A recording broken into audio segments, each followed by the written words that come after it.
I evicted my parents. Those words still feel unreal when I say them, like they belong to someone colder, braver, or crueler than me. I didn't shout them.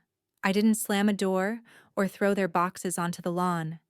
I simply stood there, hands folded, while a lawyer read a name out loud in a room full of people who had always believed I was nothing. But that came much later.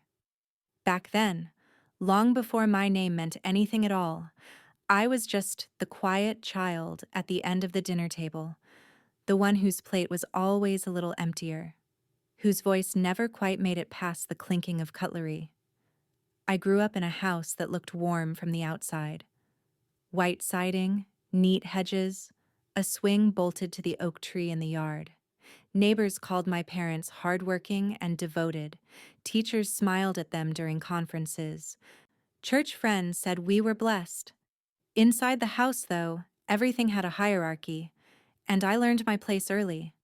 My older brother Daniel was the golden child. He didn't have to earn the title. It was bestowed on him like a birthright. He laughed loudly and took up space.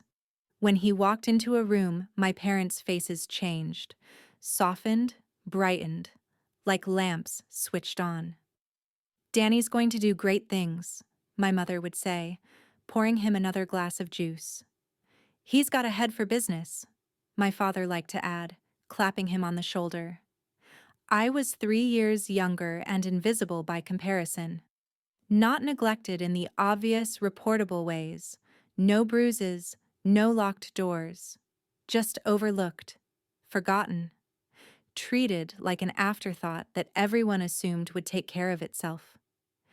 At birthdays, Daniel got envelopes with cash tucked inside, crisp bills. "For your future," Dad would say. I got books, always educational, always secondhand. When I thanked them, my mother would smile tightly and say, "You like reading anyway." When Daniel turned 16, they bought him a car. Not new, but decent. I remember standing in the driveway, the smell of gasoline sharp in the air, watching my father hand him the keys like he was passing down a crown. When I turned 16, my mother slid a bus schedule across the table. "It'll build character," she said, not looking up from her coffee. Money was always part of it. Not just who got more, but who was worth more. My parents talked about finances openly when it came to Daniel. Investments, savings accounts, seed money, for when he'd start his own business someday. They spoke about him as if he were already a return on investment. With me, money was framed as a burden. "College is expensive," my father told me junior year of high school, folding his arms. "We can't just throw it away." I asked, quietly, if there was any help at all. My mother sighed, the kind of sigh that made you feel selfish for asking to breathe. "You'll figure it out," she said. "You're independent." Daniel didn't figure it out. They paid for his tuition, his apartment, his groceries. When he dropped out after 2 years to find himself, they called it a phase. When I got into a good university with partial scholarships, I worked nights. I took loans. I learned how to stretch $20 across a week. Every time I came home exhausted, my mother would glance at my dark circles and say, "You should manage your time better." There was a particular moment, I remember it clearly, that taught me how deliberate the imbalance was. I was 19, home for the summer, sitting at the kitchen table with a stack of bills I didn't fully understand. Daniel walked in, phone pressed to his ear, grinning. "Yeah," he said. "Dad says he'll cover it." He hung up and reached for an apple. "What was that about?" I asked. He shrugged. "Credit card, maxed it out again." I looked at my father, who was reading the newspaper. "You're paying off his debt?" I asked, my voice careful. Dad lowered the paper just enough to look at me. His eyes were flat, assessing. "Daniel has potential," he said. "This is an investment." Then he raised the paper again, the conversation over. I learned to stop asking. Years pass like that. I built my life quietly, brick by brick, without their help. I didn't tell them about promotions. I didn't talk about savings. When I bought my first small condo, I mentioned it in passing, like it was nothing. My mother smiled, surprised. Oh, that's nice. Daniel, meanwhile, floated. Business ideas that never launched, loans that vanished. My parents' money flowed toward him like gravity demanded it. And still, somehow, they joked about me. At family gatherings, my mother would laugh and say, "Well, at least one of our kids is practical," like it was a consolation prize. My father teased me about being tight with money, though he'd never once offered me any.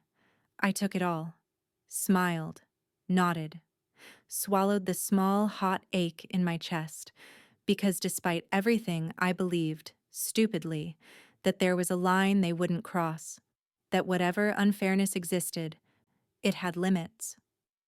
I was wrong. The day that belief shattered started like any other. A phone call from my mother, her voice unusually brisk. "We need to talk about the house," she said. I sat down slowly, a familiar tension creeping into my shoulders. "What about it?" I asked. There was a pause. Then my father's voice came on the line instead, low and firm. "Come over tonight," he said. "This is family business." Something in his tone told me my place in that family was about to be tested one last time. I grabbed my keys, unaware that I was walking straight toward the moment where everything would finally break. When I arrived at my parents' house that evening, the lights were already on. Every window glowed like it was watching me. I sat in my car for a full minute with the engine off, listening to it tick as it cooled, reminding myself to breathe. Family business, my father had said. That phrase had never meant anything good for me. Inside, the house smelled the same as always, lemon cleaner and something overcooked. My mother was at the dining table, hands folded, posture straight. My father stood near the window. Daniel was already there, leaning back in his chair, scrolling on his phone like this meeting had nothing to do with him. No one offered me a drink. No one asked how I was. "We'll get right to it," my father said, gesturing for me to sit. I did. The table felt suddenly too small, the air too thin. My mother cleared her throat, eyes fixed on a point just above my shoulder. "You know the house has been in the family a long time?" she began. I nodded. Of course I knew.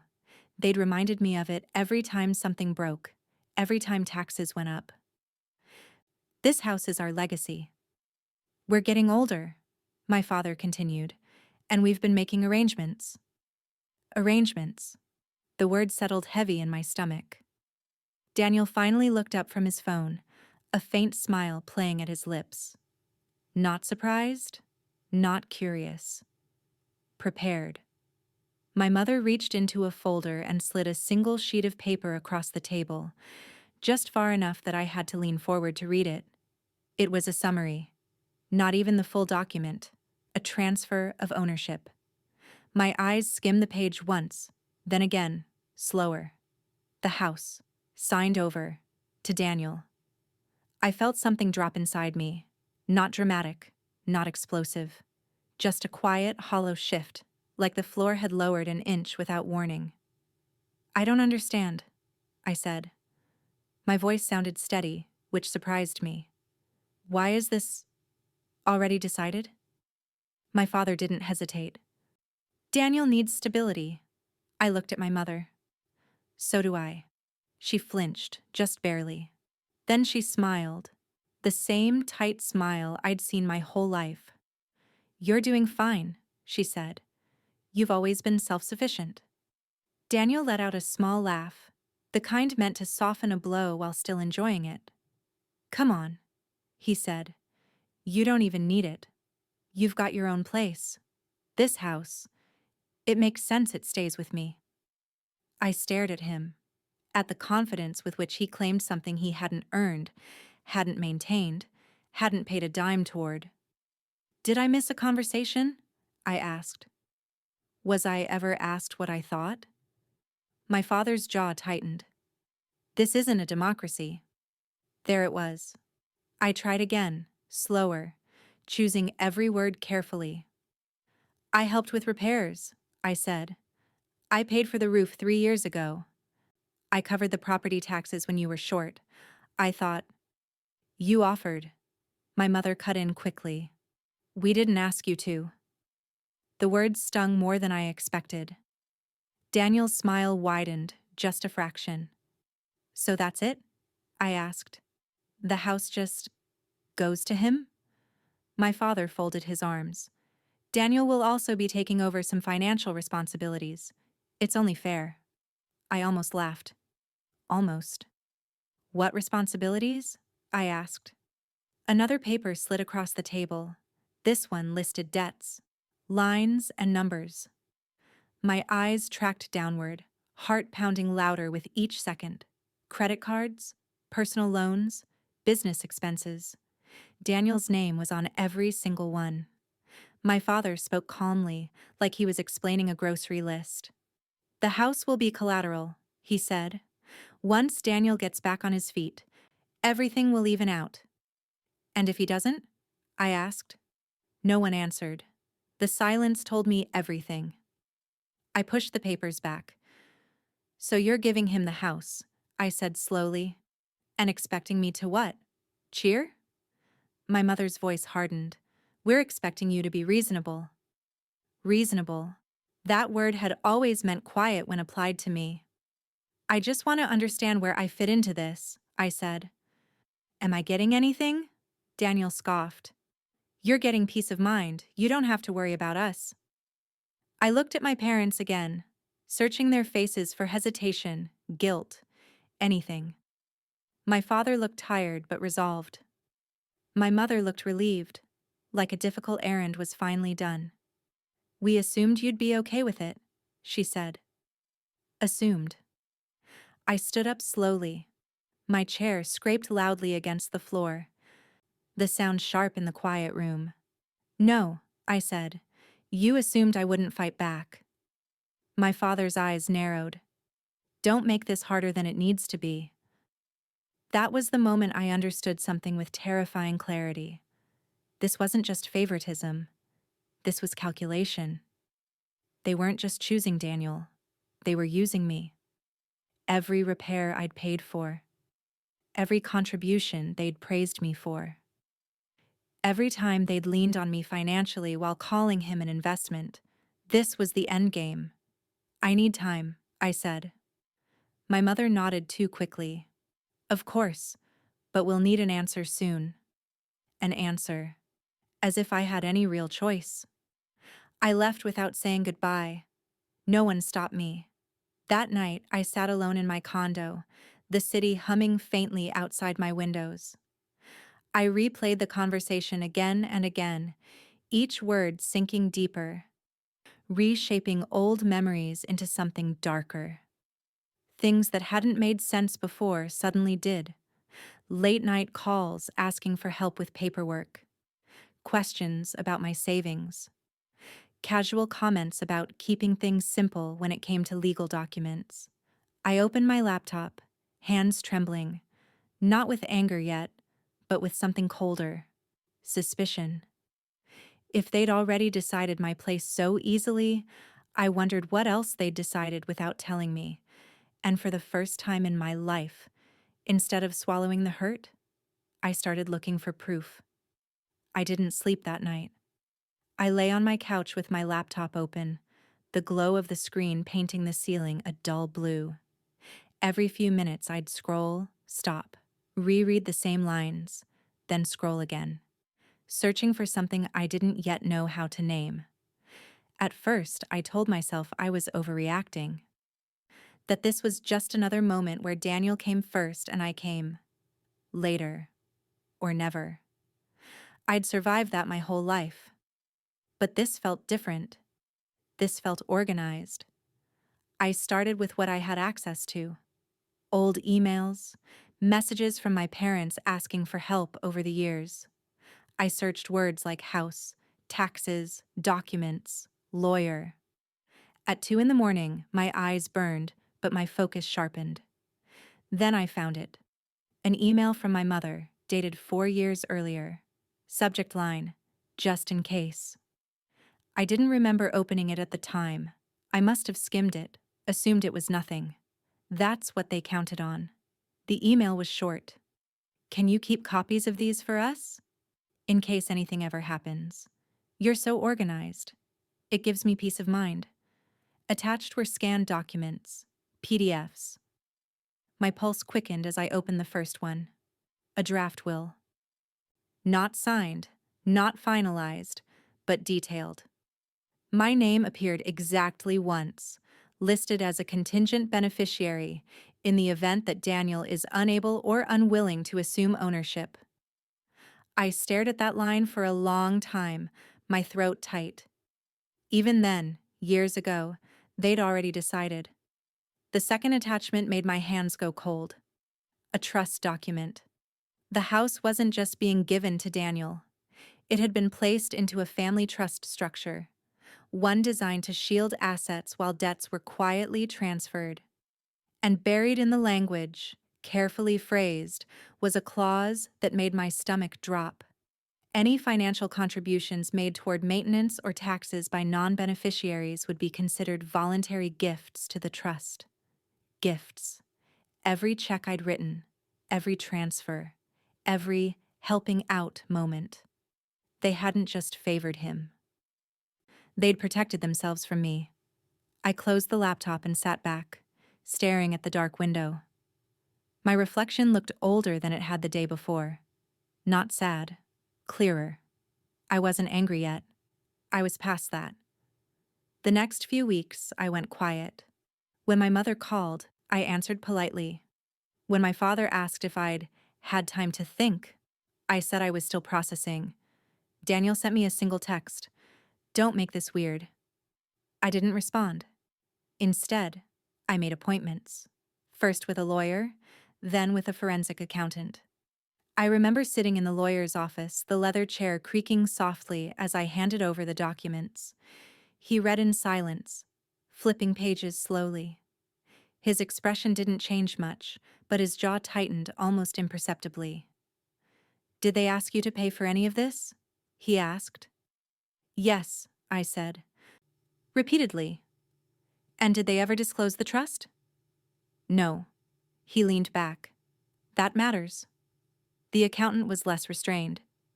"This is sloppy," she said, tapping the screen. "They assumed you wouldn't look." That sentence echoed in my head for days. They assumed. I gathered everything: bank records, emails, texts, even voicemails where my mother thanked me for saving the house during tight months. One voicemail in particular stuck with me. Her voice was soft, almost tearful. "We don't know what we'd do without you. I saved it." Weeks turned into months. During that time, my parents moved forward as if everything was settled. They hosted dinners, invited relatives, talked openly about downsizing someday, and Daniel taking over. At one family gathering, my aunt laughed and said, "Well, at least someone in this family will keep the house." Daniel raised his glass. "To legacy," he said. I smiled, sipped my drink, said nothing. Inside, I was counting. The final piece came unexpectedly. A certified letter arrived one afternoon, thick and official. I recognized the law firm's name immediately. It was the same one listed on the trust documents. Inside was a notice. The trust was being amended, effective immediately. My hands shook as I read the paragraph twice. They were accelerating the transfer. And there it was, in black and white, a repayment schedule. Not for Daniel, for me. They were formally categorizing my past payments as loans, but only the ones that benefited me. Condo advice, minor expenses, anything they could twist. The implication was clear. Once the house transferred, they intended to come after me. I sat at my kitchen table long after the sun went down, the letter untouched in front of me. The hum of the refrigerator felt unbearably loud. That was the moment something hardened inside me. Not hatred, resolve. I called my lawyer. "It's time," I said. He didn't ask what I meant. We planned carefully, quietly, legally. No threats, no confrontations, no emotional outbursts they could paint as instability. Silence became my weapon. When my parents invited me to dinner, I declined politely. When Daniel joked about housewarming parties, I smiled thinly. They mistook my calm for surrender. They didn't know I'd requested copies of everything, that I'd filed motions, that I'd followed the paper trail all the way back to the beginning, and they definitely didn't know that the trust, so carefully designed to exclude me, had one fatal flaw. A clause triggered by public disclosure and misrepresentation. All it would take was the right setting, the right audience, and my name being called out loud. The room was louder than I expected. Not rowdy, just full. Chairs scraping softly against the floor, murmured conversations, the rustle of coats being shrugged off. The kind of polite noise people make when they believe they're attending something routine. A family meeting, my mother had called it. A formality, my father said. A celebration, Daniel joked. They'd chosen the community hall attached to their church. Neutral ground. Public enough to look transparent. Controlled enough to feel safe. I arrived early and sat in the third row from the front, hands folded in my lap. My lawyer sat 2 seats to my left, quiet and unassuming. Most people assumed he was a friend. That was fine. My parents entered together. My mother scanned the room, her smile already in place, practiced and bright. My father walked with purpose, chin lifted. Daniel followed behind them, laughing at something on his phone. They hadn't seen me yet. Relatives filled the rows, aunts, uncles, cousins, a few church friends, people who had watched me grow up and learned, from my parents, what to expect of me. Polite, modest, forgettable. When my mother reached the front, she finally spotted me. Her smile faltered, just for a fraction of a second, before she recovered and waved. I waved back. The meeting began with prayer. Of course it did. Then my father stood at the podium, cleared his throat, and launched into a speech about family legacy, about responsibility, about continuity. Daniel sat in the front row, legs stretched out, arms crossed confidently. "This house," my father said, "has always represented stability, and it's time we ensure it stays that way." Murmurs of agreement rippled through the room. My mother nodded along, eyes shining. "And so," my father continued, "we're formalizing what we've already discussed as a family." He gestured toward Daniel. "My son will be assuming ownership of the house, along with its responsibilities." Applause. Daniel stood, smiling, soaking it in. He glanced back at me, smirked, then leaned toward a cousin and whispered something that made them laugh. My chest felt steady. My heart rate didn't spike. That surprised me. "This is also a chance," my mother added, stepping forward, "to thank everyone who's supported us." Her gaze flicked to me, then away. "And to clear up any misunderstandings." That was my cue. I stood. The sound of my chair scraping against the floor cut through the room more sharply than I'd expected. Conversation stilled. Heads turned. My mother froze mid-smile. "I'd like to say something," I said. My voice didn't shake. It carried easily. There was a pause, too long to ignore. My father frowned. "This isn't the time," he said quietly. "It is," I replied. A few people shifted uncomfortably. Someone coughed. I walked forward slowly, stopping a few feet from the podium. I didn't take it from him. I didn't need to. "I've listened my whole life," I said. "So I'm asking for a few minutes." Daniel scoffed. "Oh, come on." I turned to look at him fully. His smile faded a little. For years, I continued, I was told I was independent, practical, low maintenance. My mother shook her head slightly, a warning. I believed that meant you trusted me, I said, meeting her eyes. What it actually meant was that you felt comfortable taking from me. Gasps, whispers. My father stepped closer. You're making a mistake. I reached into my bag and pulled out a folder. So did you, I said gently. I handed the first document to the man standing near the AV table, the church administrator who had offered to help with copies. Would you mind projecting that? I asked. He hesitated, then nodded. The screen lit up. A trust document. My mother inhaled sharply. This, I said, is the family trust, established years ago, without my knowledge.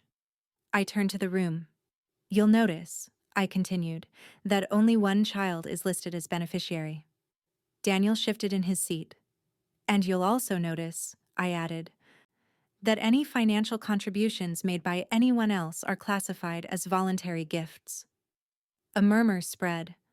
I could see my aunt's brow furrow. My cousin leaned forward. I flipped to the next page.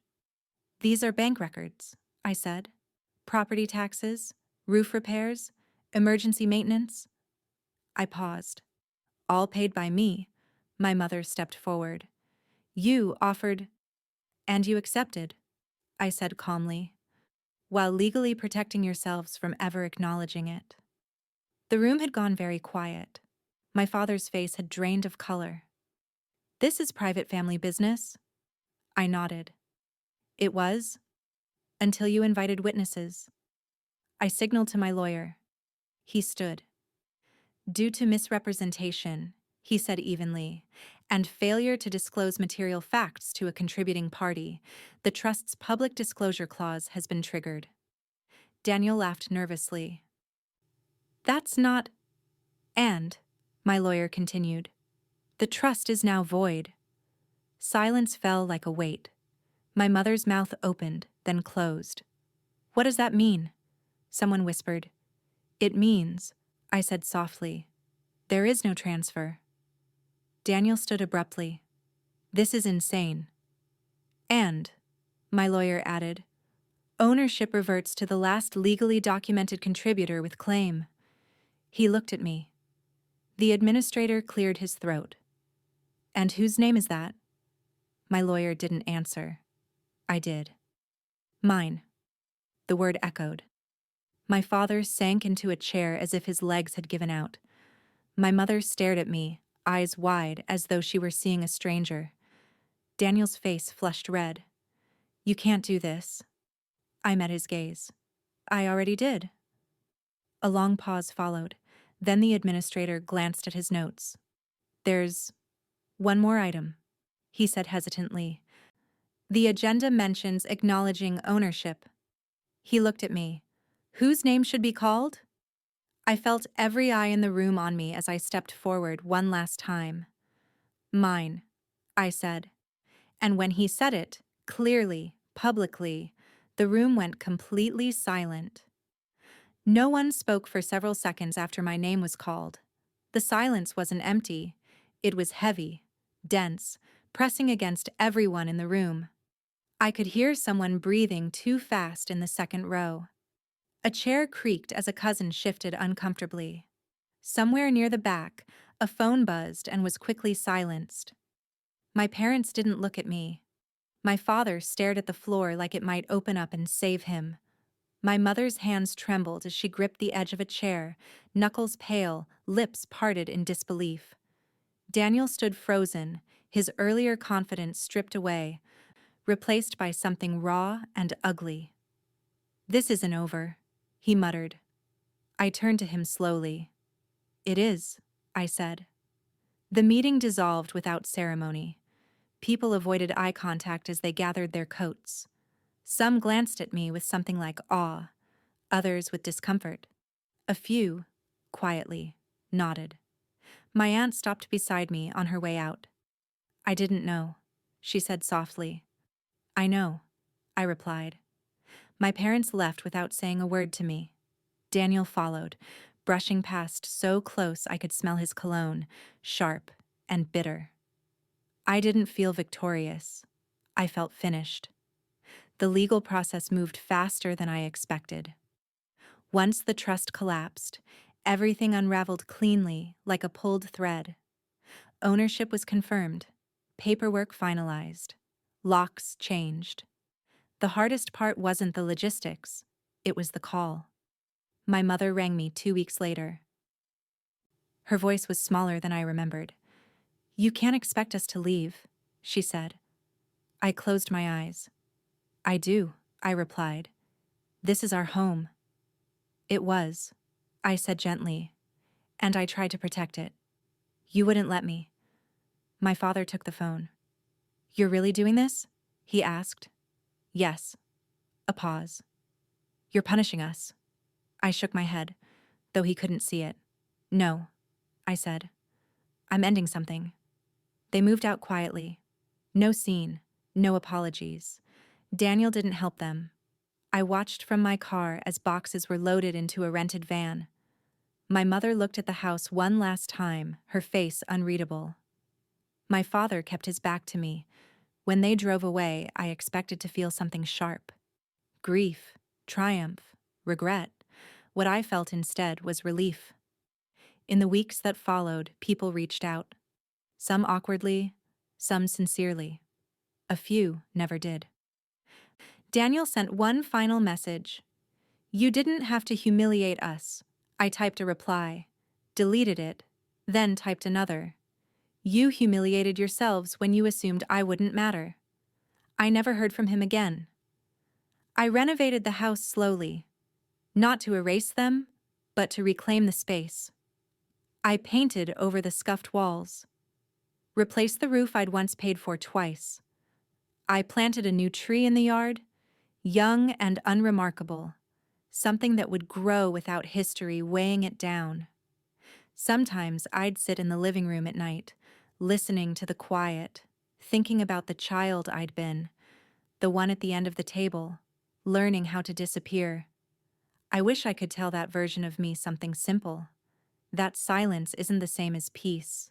That loyalty without honesty is a trap. That being underestimated is only dangerous if you believe it too. I didn't take revenge. I took truth and let it stand where everyone could see it. And when my name was called, out loud in a room full of people who had once mocked me, it wasn't just justice. It was finally being seen.